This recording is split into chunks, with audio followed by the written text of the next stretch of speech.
Hello and welcome to the Colts Cover 2 podcast. I'm Joel Erickson. I'm joined as always by Nate Atkins. We took a break during the bye because Nate needed a rest and because I couldn't talk at all. So it would have been hard to do a podcast. Nate came back. Nate came back from the bye with shorter hair. Yep. Hired by Josh Downs. He got his hair cut and is having his best season. So I need to lock in after the bye. So why not? And I came back with 85% of my voice. So we'll see how this goes. Gotta play hurt sometimes. The Colts have a monumental game. I like the playoff percentages. It's 65% chance to get in if they win. It's 9% if they lose. I think it's easier to conceptualize it though. If you lose to Denver, you cannot pass Denver. Denver will have 9 wins. That's the most Colts can get. Even if Denver was to lose out, you'd be behind them because you'd lose the tiebreaker. In that scenario, if they lost out, then the Chargers get at least one more win because they're one of the teams Denver plays. And they have the Patriots and the Raiders on the back end. So it's just really hard to see a way where the Colts end up getting in if they lose this game in the wild card. And to lose this game and get the division, you need the Texans to not win another game the rest of the season. So I think that's the easiest way to conceptualize it is basically if they win, there's a pretty good chance because the Broncos would still have a game lead on them, but they wouldn't have a tiebreaker. And they play against the Chargers, Bengals, and Chiefs to finish. Well, the Colts get 3 teams that are picking in the top 10 and might be picking in the top 5 by the time it's all said and done. Yeah, I mean, it's one of those things where winning keeps you right in the mix, right in the middle of it, though I don't know that it puts them in the driver's seat. And losing, though, puts you just not out. I mean, you need a miracle. Yeah, you basically need a miracle. Yeah. If they win, it isn't quite as simple, though, as like the winner of this has the driver's seat. That's true for the Broncos, but the Colts, so they would – let's see, the Broncos would fall to 8-6. The Colts would be 7-7. So you still need to gain a game on the Broncos. And granted, the Colts would then, if you're capable of beating the Broncos on the road, you should be able to beat the Titans, Giants, and Jaguars. But the Broncos, while it's not an easy end of the season, it's manageable. I don't know. It's the Chargers game the very next week going on, not the next week, the next Thursday night game. Going on the road on a Thursday to the Chargers, that's what's really hard for the Broncos. So it would put you in a position where if the Chargers can knock them off, that's pretty big. But those final 2 games, we will see if the Bengals or Chiefs have something to play for. That's where those games could be tough, or they could be not so tough based on what players play in those games.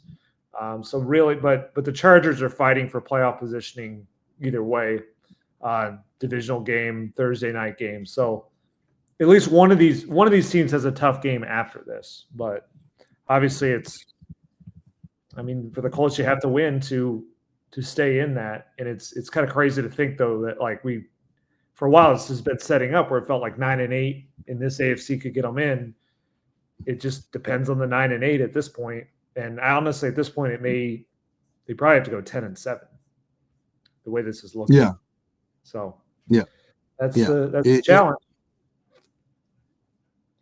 It does feel to me like they have to get to 10-7 to get in, because any scenario involving the Chargers or Broncos involves the other team winning, which essentially leaves it at one spot.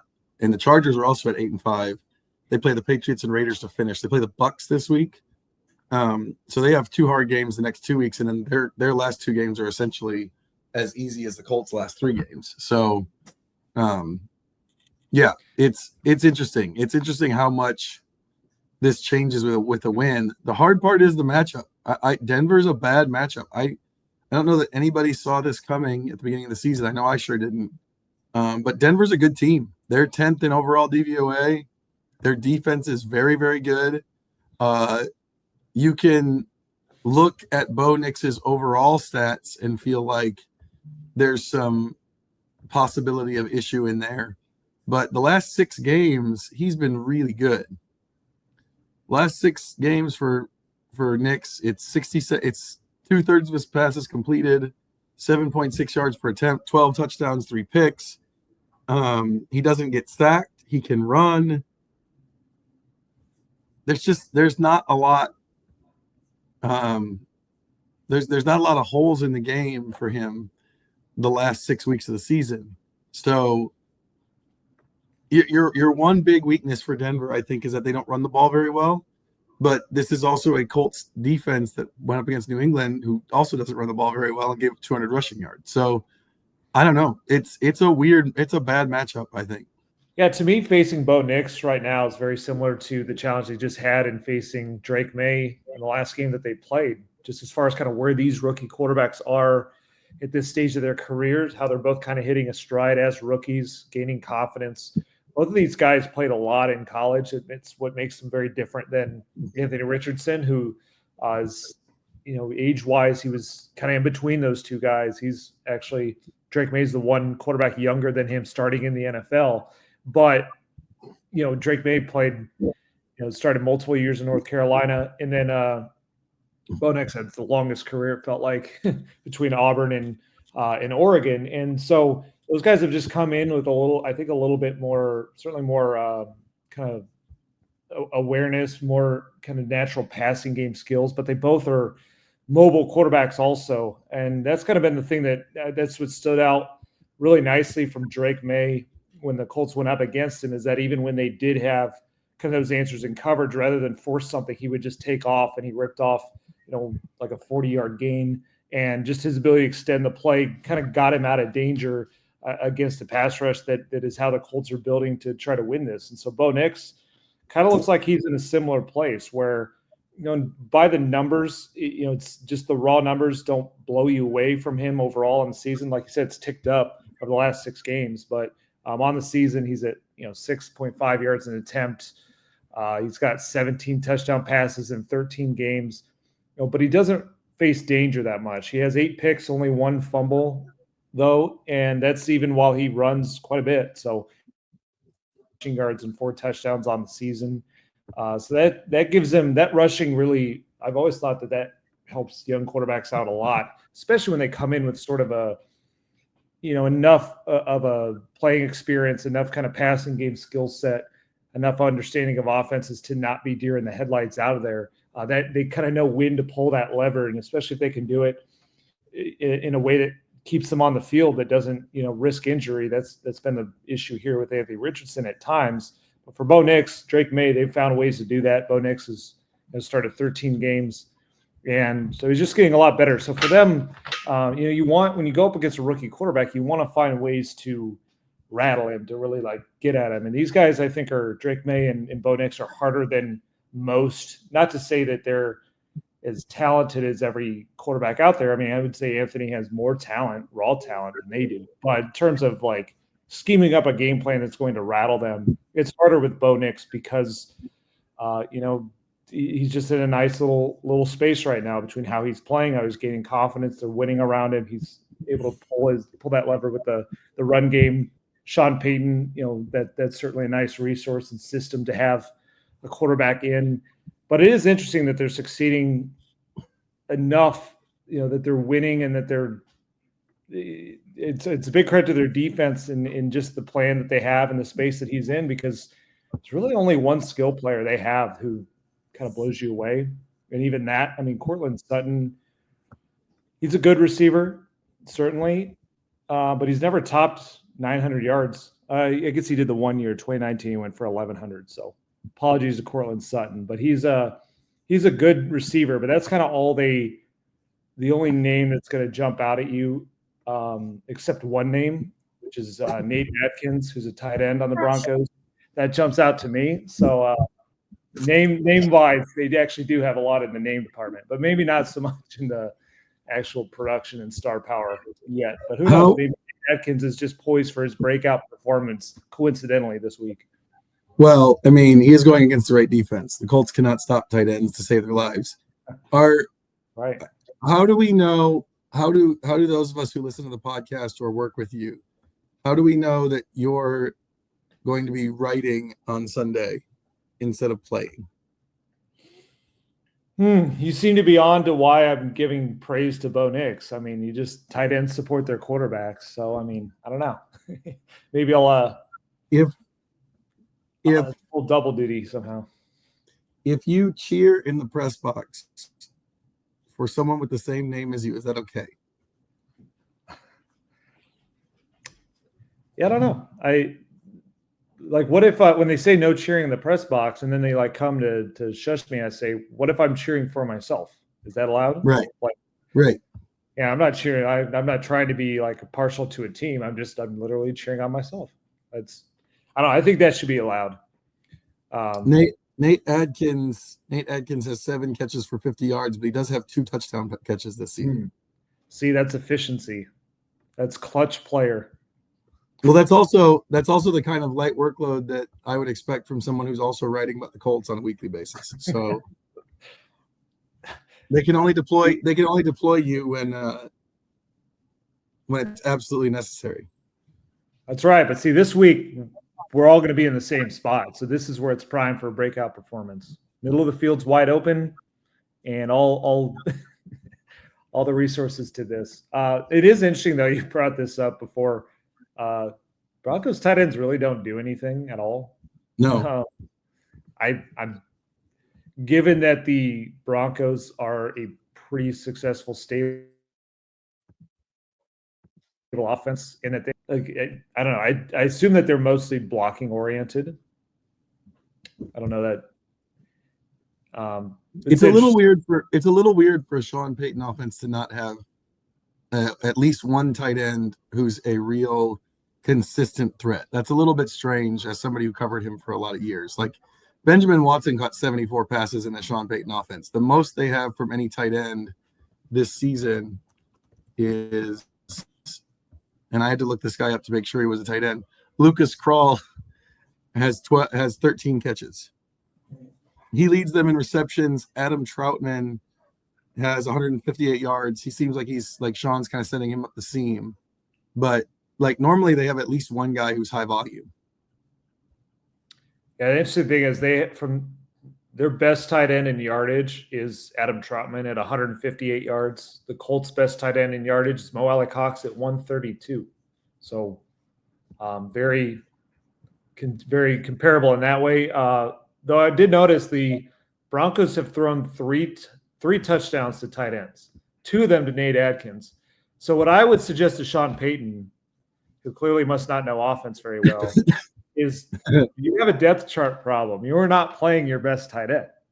And if you would unleash him, maybe you would have a Pro Bowler in your midst. I don't know. It's just an idea. There you go. I wonder, the Broncos tight ends are interesting in this matchup to me for one reason and one reason alone. They have not been productive. They're they're probably one of the only tight end groups in the entire NFL that's been almost as unproductive as the Colts tight ends. But given the Indianapolis struggles at covering tight ends this season, which they're awful. They're one of the worst teams in the league against it. You saw what Hunter Henry and Austin Hooper did a couple of weeks ago. Is this a week where Peyton finds a way to get those tight ends involved, just to take advantage of Zaire Franklin, EJ Speed, and Julian Blackmon in the middle of the Colts defense? Yeah, I think it's one of those stoppable force meets movable object type matchups. I feel we've had a few of those. Trying to think back to all of them. I think it was like we said the Bears run game against the Colts run defense. Yes. One of those. There's another one a few weeks ago that's slipping my mind since we had the bye week. But it is one of those litmus tests where if the Broncos want to find out if their tight ends can do something, if they have an extra level or a level, this will tell you it, because the opportunities will be there unless the Colts activate Jalen Carlisle and he kind of comes out of nowhere and 1 week back from the injury. He is practicing now, but has not been fully activated. That's kind of like the last thing the Colts, I think, can do to find coverage at linebacker, but it'd be hard to do this week.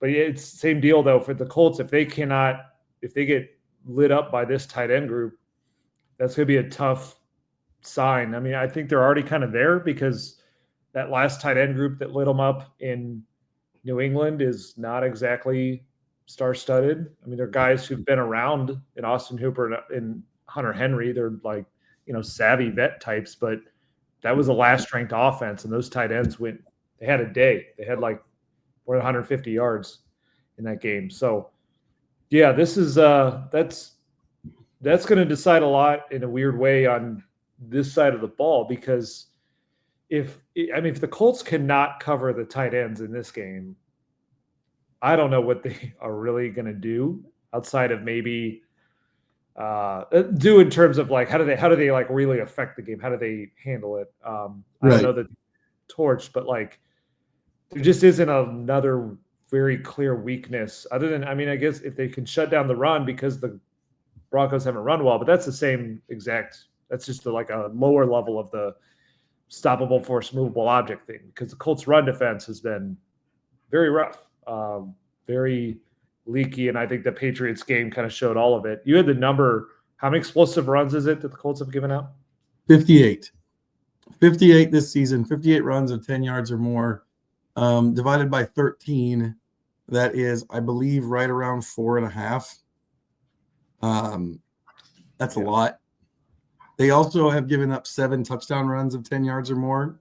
Nobody else in the NFL has given up more than 5. So, like, this is just as a Javonte Williams, Audric Estime fantasy owner. I know that they have no idea which running back they want to use, but the Colts have made people look like that really good. So, and I think the other element to it that we saw in New England is when you add the mobile quarterback part to it, and there's like multiple heads in this, that's where the Colts tend to get really leaky. And I think it stresses their run fits. It just gives like an offense that they're facing enough fresh bodies to keep sending someone into the fight that's fresh and ready to take advantage and expose their lacking tackling. So we saw that week 2 against the Packers was the worst display of it, when the Malik Willis, Josh Jacobs, Jaden Reed type creative mix just annihilated them. We've seen it in other moments too. Josh Allen late in the game kind of broke their will with some runs, and then last game out against with Drake May and on the mix of backs that they had, Ramondre Stevenson and whatnot that New England had, was like it was able to get something new out of that offense that normally doesn't get that. So I'm sure Sean Payton is going to look at what those two teams have done with young quarterbacks, multiple rushers, and a mobile quarterback against this team, and devise a good plan to kind of just constantly keep them off balance. And if you do that, and you can run the ball in your terms against this Colts defense, that's where things are really tough for the Colts to impact the game, because that's when their pass.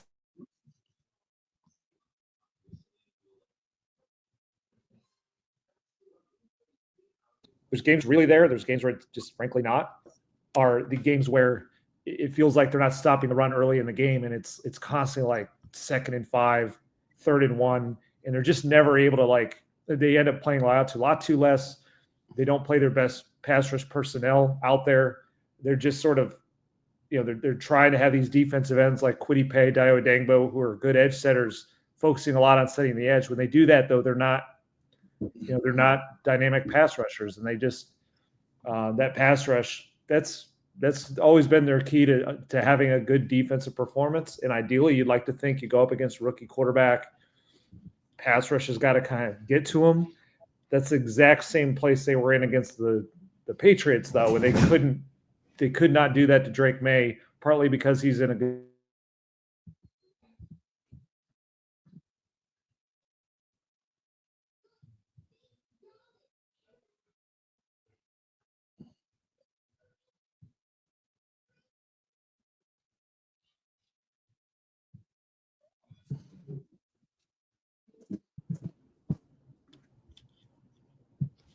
You're back. Yep.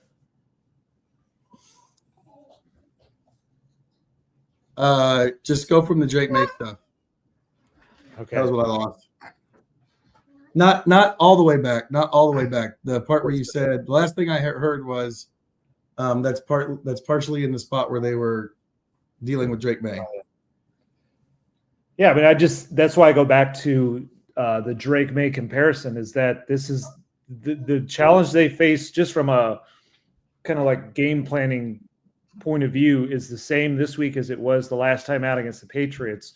Rookie quarterback who's mobile, multiple rushers going to unleash, and can your pass rush affect this young quarterback? But first you have to, like they always say, earn the right to rush the passer by stopping that run game. The concerning part for the Colts is this Broncos offense coming into the matchup is a good step better than the Patriots offense that was in that same place. Now, it's not a lighted up unit that's like, how do you get an answer against these guys? But it's a harder version of that game they just played on the road in New England. So after that game, a lot of defenders on their own were bringing up how they just thought that was an unacceptable performance, from tackling to just some of their discipline in the run fit. So we will see if they can come back from the bye week and answer a lot of that. It's the troubling thing to me is I think through it, again, outside of Jalen Carlisle, who's more of a passing down guy, I don't know that they're adding anybody to this mix that they didn't have that game. So it's more about like the guys they have just got to play better. And you hope that,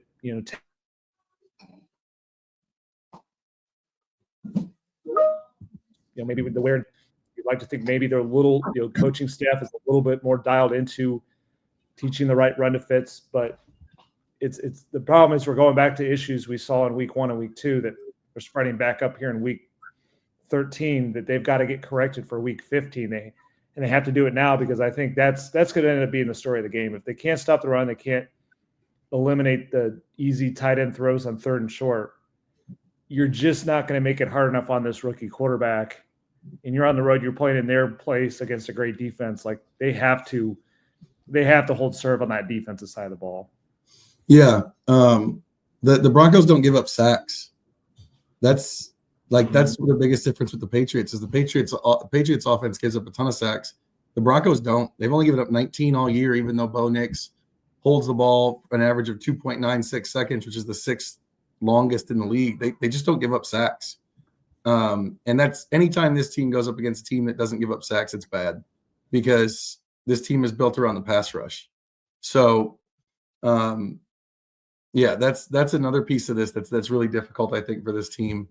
Are we talking enough about the personnel issues on defense? Gus Bradley, the numbers have not been there. I think you could make a very easy case for why he shouldn't be back next year if everybody else is. But I was writing a story on Bradley this week, and I wrote, when they kept him last year, Shane Steichen said he valued continuity. Chris Ballard said he didn't give him enough. And then Ballard went out and didn't really give him anything else. Like he did give him Latu in the first round, Raekwon Davis kind of. But I'm being generous because they lost Ebicom to an Achilles injury. He's basically working with the same group that he had a year before after Ballard said, I didn't give him enough. Like, does he really have a chance with what they have back there? Yeah, I mean, I feel like we talked about that a lot during the summertime. That was sort of the big talking point in debate was about why the Colts weren't making more moves, especially safety was the big conversation at that time with Quandre Diggs and Justin Simmons. I think we probably went away from it a little bit because the secondary didn't. We were there early in the season when Juju Brents got hurt. Dallas Flowers got cut, but that hasn't felt like the reason why the defense has necessarily been held back. But it's a fair conversation at this point for sure. I think where you fall on personnel versus coaching right now probably comes down to just what you attribute the regression at linebacker to, because the Colts decided to roll back and invest more in the linebackers that they had. EJ Speed and Zaire Franklin. Zaire Franklin got the big pay bump. Those guys are, very experienced, or pretty experienced in the scheme at this point, pretty established in the scheme in their primes, all that. and they've taken a big step back in both phases. The run defense has really fallen off, missed tackles have gone up, and then the coverage of tight ends has been very problematic. Just anything in the middle of the field is very, very problematic. On that level, I certainly think when it comes to the coverage part from the linebackers, I think that was just a poor bet from the front office to think that like they would be able to do that. Now that wasn't fully the plan. They drafted Jalen Carlisle to try to add a coverage linebacker to it, but that was not going to be in the skill sets of certainly Zaire Franklin. He's built as a downhill run defender. I don't think he is fit really for third downs as well as he is first and second down. It's just kind of the skill set he has, the kind of speed he has to handle that in coverage. EJ Speed, you probably thought that there were, his athleticism, his athletic profile probably made us think that there was something to be had in coverage, but it just isn't kind of where his football skills align. He doesn't seem to kind of read that and fit in zones and react the right way as well there. He's better as a blitzer, even though that hasn't taken off as much as I would have guessed. So there, without EJ Speed kind of coming through as a blitzer the way that he did last year, there isn't a great way to use those linebackers on third down. And without Jalen Carlisle out there, because of the injury, they just don't really have good linebacker options against the passing game. So that is where, though, I would pull in the lack of investments at safety, is that to overcome that issue linebacker, that's just sort of a skill set situation that most of it they should have been able to read from those guys. Safety is where those those are the other guys you're going to have covering the middle of the field, the tight ends and the running backs leaking out. And while the safeties haven't, like the secondary as a whole hasn't felt like maybe this big weakness it could have been, it definitely could be better. And like you look at safety, Nick Cross has been better than I probably thought he was going to be. I mean, at least more reliable, like fewer dips in his play. He's been out there basically every snap. That's a jump on kind of the lacking trust they had shown in the summer, but he's not a real difference maker back there. And on top of that, he's moved Julian Blackman out of position at times. I don't think Julian Blackman is able to play as naturally full-time strong safety because of they're just having to cover up a little bit at that other spot. So Julian Blackman hasn't been the impact player that he looked like he was going to be in the summertime. And then I also I've wondered for a while if Julian Blackman was fully healthy. He missed 1 week to an injury, came back, and I just have not seen quite the same consistent player, impact type defender in coverage and in run defense. And so, yeah, it's certainly thin, and we've always that part we were always on, as far as they didn't have enough kind of numbers in the secondary. They don't have an option to reliably sit Julian Blackman if they do need to rest him. They don't have, they don't have other options at linebacker to sub in when this is clearly the linebackers are getting picked on.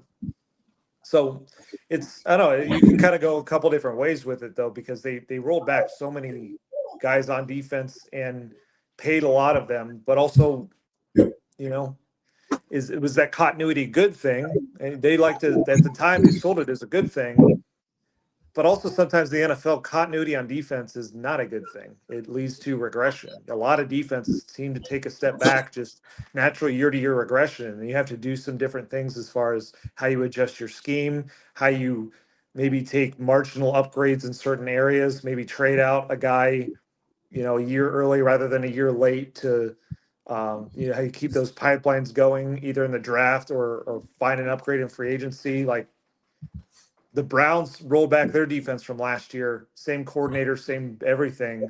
And they've had one tough injury to Jeremiah Owusu-Koramoah, but they're like a league average defense because that's what defensive regression looks like in this league. So I think that's kind of the danger that they didn't see coming, was just the natural regression that's going to happen to a lot of players in an offense first league when they're trying to play defense. they bet on them all taking a step forward together, but they didn't add anything else for them to take that step forward. They just thought like continuity and chemistry would do it.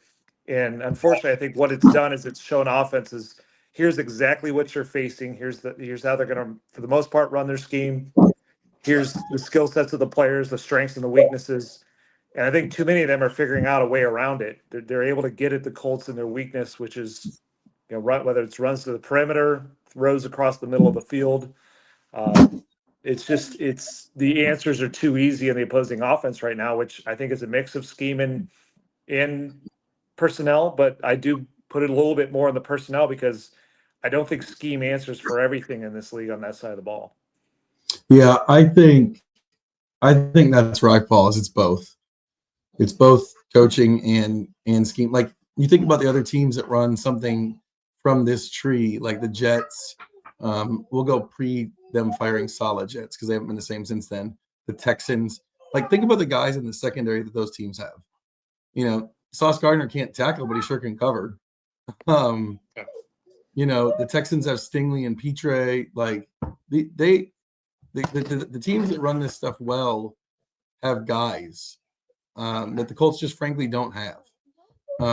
And in 2022, the first half of the season before everything really, really got bad, when this defense looked good, they had guys. They had Stephon Gilmore at corner. Like they had players who could make a difference. Now, does this absolve Gus Bradley? I don't think so.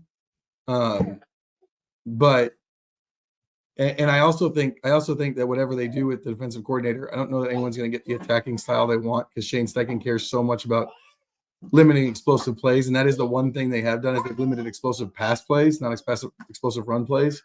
But it's both, and the front office has to take the blame. Chris Ballard has to take the blame for not having more difference makers on defense. Like your one true star over there, I think, is DeForest Buckner right now, and they were hoping Latu was be ready. Like Latu hasn't been bad. He's got 31 pressures. He's probably going to end up around where Ebicom was last year with 44. The sacks haven't quite been there. We'll see what happens down the stretch. But he hasn't been bad. He also hasn't been like a difference maker.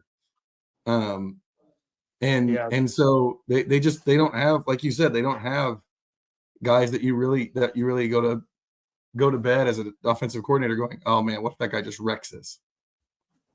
I think the Texans are a good comparison here because they had a nice year on defense last year, nice enough to get to the playoffs and get a playoff win, even though obviously the story was their offense.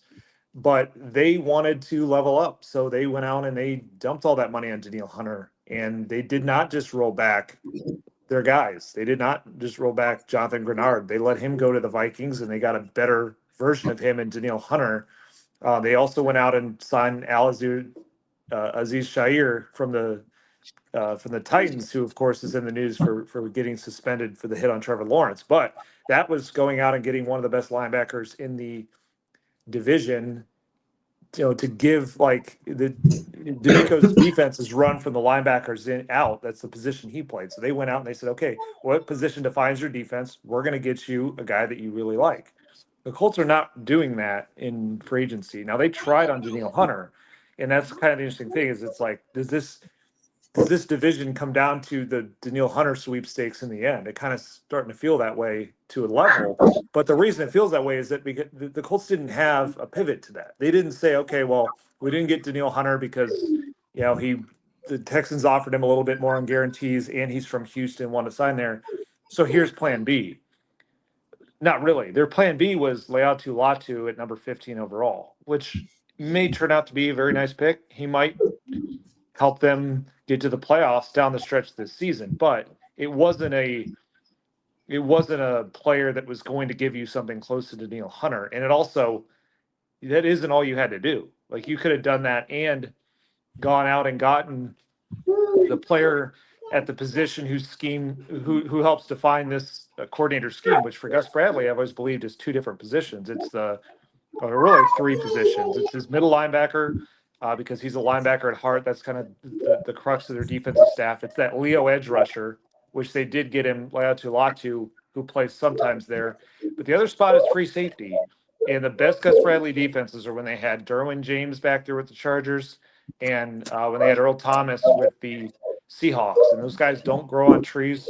But they had some pretty good options this offseason, and Quandre Diggs and Justin Simmons, who fell way cheaper than you ever would have guessed for those guys. And if you saw those guys as kind of like aging, maybe you could say that with Justin Simmons hasn't been as impactful, and Quandre Diggs was good, but he got hurt this year. Maybe that's related to age. I'm not sure. If that wanted to be your argument, they could have leveled up and taken that money for Danielle Hunter and gone after Xavier McKinney, who might win Defensive Player of the Year for the Packers and has like 7 interceptions. So there were other ways to go to get an impact player at the positions that your defensive coordinator says, these are my most important positions. These are the ones where every time I've had my best version of a defense has been with strong players at these spots.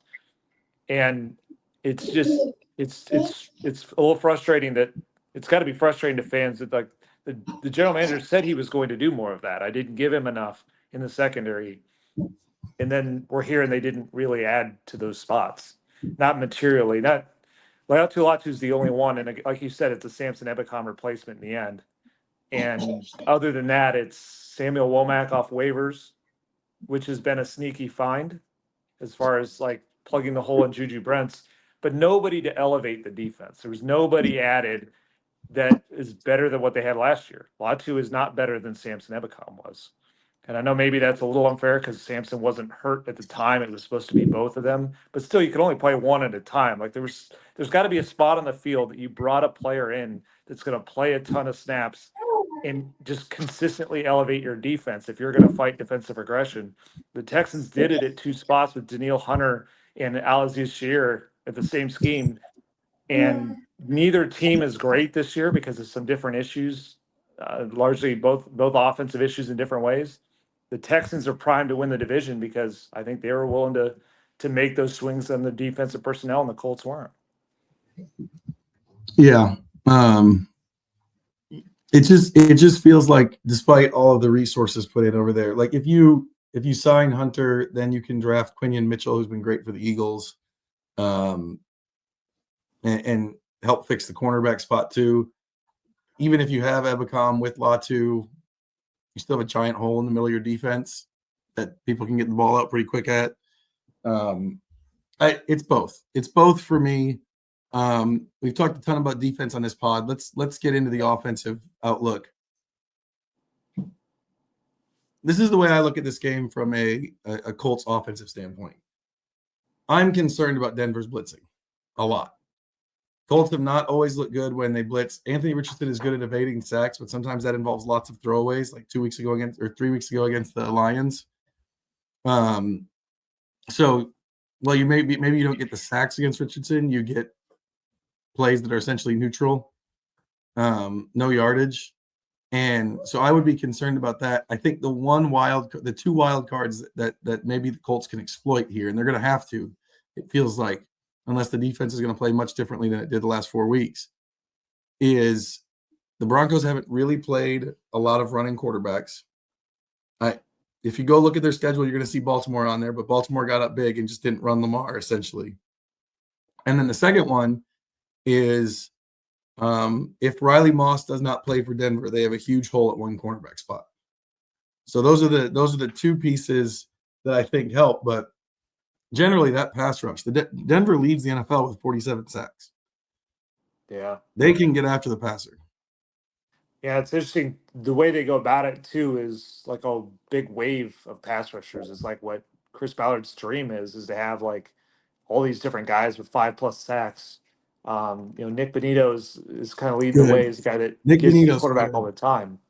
Yeah, Yeah. just a great. He's like your really undersized, very very specifically a pass rush guy, and so that's like they become a defense that stops the run enough, gets teams in these obvious passing situations, and just has this great blend between the pass rush and the coverage, which we hear coaches talk about all the time. But when you've got Pat Surtain, the second on one side, you've got a highly drafted corner Riley Moss when he's out there on the other side, like they can at least hold their own enough to where Nick Benito is just kind of running free, and vice versa too. Nick Benito getting free shots on the quarterback instead of these schemed up, obvious passing downs, and those cornerbacks are able to play a little bit more aggressive and You don't just have to kind of hang in zone and just hope you tackle underneath. You can be a little bit more aggressive on the outside. And when you have Patrick Surtain, you can be as aggressive as anyone, which is how he leads the NFL in interception return yardage. So it is tough. I mean, I feel like I'm going to be a broken record the rest of the season because I think the way the Colts win this game is going to be the same for any time they go up against a team that's a challenge, which is most games in the NFL, which is that two-headed running game has got to just cook. I mean, it cooked for portions of the Patriots game. Maybe not like the high gear that you want. They have to get to the explosive plays or kind of the things they're not quite doing. But the two games they've won with Anthony Richardson back, they've won their do or die type of plays are the quarterback run, or at least a quarterback run that comes off of the zone read. Watley makes a nice little cameo again on the podcast. Always good every Yep. couple weeks to have his presence. But yeah, it's just I think the Colts have to get to a point with their run game where even when they face a good defense, they're still winning. And that's got to come in this, and it can come in this world where defenses are running too high shells. They're especially running them against Alec Pierce and Anthony Richardson's deep ball to try to not just give up a touchdown on one play. They've like there's a defensive structure that's going to set the Colts up with a chance to run the ball. They've just got to get to a higher gear and a more consistent one. So I think getting Bernard Ryman back, that's settled a lot. Matt Gonzalez is better on the right side than the left side. We'll still see what happens, and then he's going to have to start again this week. It sounds like in place of Braden Smith, who's out with a personal matter. We'll see who starts at center, if it's Ryan Kelly or Tanner Bortolini, who's out of the concussion protocol. And then right guard, I mean, Matt Glowinski looked like a clear, especially in the run game, a huge upgrade to what they were getting before that out of Dalton Tucker. So those guys have to just come together this week and do some of what they did against the Patriots, but also hit that higher gear to get some of the explosive runs, because that has been the thing that I thought we would see more out of Jonathan Taylor and Anthony Richardson is explosive plays, like one of them eventually taking it far. And if you have two high safeties, it doesn't go to the house, but they need to get more of these runs that go, 15 plus, 20 plus yards, that really make drives easier, and that's just get them red zone. If you can get into the red zone where like every yard becomes so critical, that's where we see there's going to be situations where you can win based on the math you generate in the run game, like they did for the game winner against the Patriots, who had played that pretty well, lined up well on it, executed pretty well, and the Colts just were able to set it up to where Jonathan Taylor pulled one defender out of the box, Quentin Nelson took out another, and then Anthony Richardson broke a tackle. It's like they need to get more of those red zone opportunities, which is going to come through explosive runs. So I just think that's going to have to be their best way, and you hope that Jonathan Taylor, Anthony Richardson, a week off, a little bit more fresh, you can lean on them, and they're just going to have to lean on them. And there's injury risk with both guys, but like that's the best way I think this offense has to win in its current state. Unless maybe the week off got the wide receivers super, super fresh, and they can be, a little bit more of the unit that carries it like they have at times, but it's still a young developing passing game. I think the best thing the Colts have going for them is not an original take, but it's that backfield. And like, if they're going to get to the playoffs, I think we're going to look back and say they finally found that offensive identity in that superstar backfield, and those were the guys that got them there. Yeah, the bad news is that the Broncos haven't given up. The Broncos have only given up more than 100 rushing yards once in their last 7 games. Yeah. They really gotta, if they're gonna get the running game going. Shane, I think this is the big thing I keep coming back to. Shane Steichen is gonna have the game of the season for him as a game planner and play caller against the defense. Yeah, there's no doubt. I mean, he's, we know what the personnel situation is for the most part on offense, where you don't have tight ends to lean on and rely on. They had to be part of the game plan more with Josh Downs out, but with Josh Downs back, I mean, just he needs to be your tight end production. And the way Jim Bob Cooter talked this week leads me to believe that that's likely what's going to happen. So Josh Downs can bring you a floor because I think there's just very few nickel corners who can handle him when he's fresh and doing his thing. But they've got to, if Riley Moss misses this game, Shane Steichen really has to dial up some good shots at that specific weakness. With Riley Moss out, I think it was the last game the Broncos played, that Monday night game against the Browns. I mean, Jerry Jeudy went absolutely bananas. And a little bit of that was Jerry Jeudy trying to get a revenge game in Denver. But it also was like there were just so many, they were just picking on the backup cornerback in that game, whose name is escaping me. But that's Levi Wallace. Yes, Levi Wallace. Like that, whoever's matched up on him. And you can, usually when you have a backup corner in there, they don't move sides. So even though like Patrick Surtain might be a guy that you want to move and travel more, that's harder when you have a backup on the other spot. So at least it stresses them when they do try to do that. So Shane's just got to be able to put any weakness he finds in the Broncos defense in a blender with a good mix of the run and the pass, and really digging at the skill sets of his wide receivers who are really, really talented. And Anthony Richardson is going to have to hit those plays, and he's been better since the bye, but like it is going to stress him to really hit those plays, because if Riley Moss isn't out there, I'm confident that there will be open passing plays to hit for very good receivers in this offense. And the Colts just have to kind of pick their right moments to do it.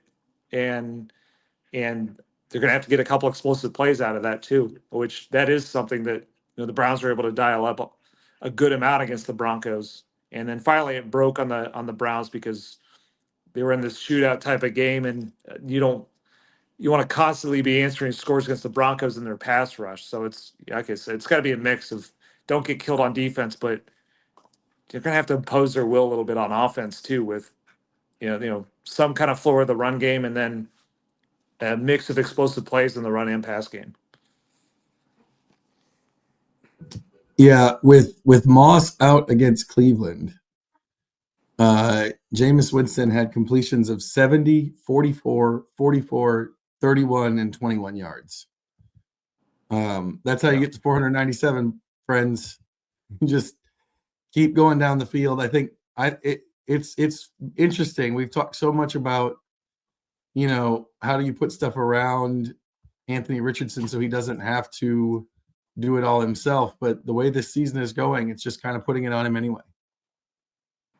Yeah, I mean, and it kind of goes back to the other conversation of they ran back a team and they asked Anthony Richardson to be the upgrade. Last year Colts finished 9-8, just out of the playoffs, just short of the division title. And they rolled back every starter from that team, and they're subbing Anthony Richardson back in there. And it's Jonathan Taylor too, and it's the idea that both of them, they didn't share any time on the field last year.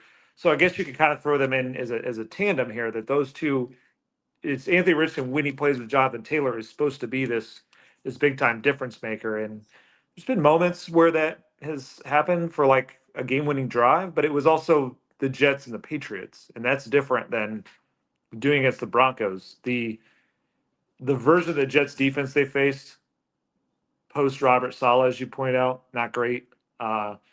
And just the opponent in general. The Broncos are a better team overall, but it's a much better defense with all they can throw at you in the pass rush, having to beat a guy like Patrick Surtain II, and having to do it on the road in what should be a pretty tough environment for a Broncos team that is on the doorstep of being able to go back to basically clinch a spot to the playoffs in altitude. So if the Colts get to the playoffs, they're going to really earn it by going on the road in a tough spot against a pretty well-rounded team and fighting their way. But they're coming off a bye week, and they know how big of a game this is. So it's sort of like it is going to ask for the best out of Shane Steichen, Anthony Richardson, Jonathan Taylor, and probably Gus Bradley too. And I think if they win this game, we're gonna be writing stories on how some mix of those four guys like really pulled it together out of the bye week and showed us something really impressive. Yeah, it's the kind of win that the Colts don't have this season. A win against a really good team. I mean, they beat the Steelers. Justin Fields wasn't playing bad, so we'll give them that one. If you give them that one, but I think most people would say, well, they were playing their backup quarterback. This is the kind of win that you need to have, and you don't really have on your resume so far, and you need it desperately. Like where we started this podcast, you need it desperately to have a chance at the playoffs. So it's a bad matchup, sure, but if you want to make the playoffs in the NFL, you're gonna have to win some games that were bad matchups for you, or it looked like they were bad matchups going in. Yeah, and it's one of those where like it is their toughest because it'd be their first time doing it on the road. They've won a couple road games here since Anthony Richardson came back against, like we said, very bad teams. Can they now do it against a team that's 8-5 and has really gotten it together and is a very tough environment? If they can, not only would that set them up with a chance, win out and go to the playoffs against some bad teams, but I think it'd be a big confidence builder for what's still a pretty darn young offense, a team that's looking for a win like that because eventually, if they want to get to the playoffs, you're gonna, in most likely, go on the road in that first game, and it's gonna be even tougher than this. It would probably be like Buffalo, maybe Buffalo or Baltimore or something like that, but. Either way, you want to. This is step one: is go on the road, beat a playoff caliber team in their building, and carry that forward. And then you've got 3 weeks to try to secure a playoff spot and go from there. So this is they're not favored, and they shouldn't be. But it's the NFL, and like I said, one win like this can get you in a different headspace and get us in a different headspace about maybe what the capabilities are of this team. If you want to see what happens when a toddler gets to see himself in a camera, watch this one on YouTube. That's it for the Colts Cover 2 podcast for this week. If you can hear him, Watley's trying to talk to you guys a little bit. But we'll be back from Denver after Sunday's game with a lot more clarity maybe on the Colts playoff hopes or need of miracles than I think maybe we realized we were going to get midway through the season. Yep. Watley signing off. For the Colts Cover 2 podcast, I'm Joel A. Erickson. This has been Nate Atkins.